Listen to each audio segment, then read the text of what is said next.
من از وضع کشمیر ناراحتم. حالا واقعا داره به مردم مسلمان کشمیر داره زور گفته میشه، حقیقتا داره فشار وارد آورده میشه. یه سیاست منصفانه ای بایستی برای این مردم نجیب که در اون جا هستن در پیش گرفته بشه از سوی دولت هند. ما البته با دولت هند روابط خوبی است، ولی این انتظار و توقع رو داریم که نسبت به اونها. این هم به شما عرض بکنم این کار انگلیس خبیثه.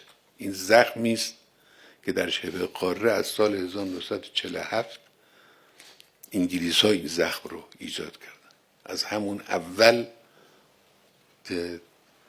داشتن خارج می شدند و هند و پاکستان، یعنی شبه قاره به دو قسمت تقسیم شد، هند و پاکستان.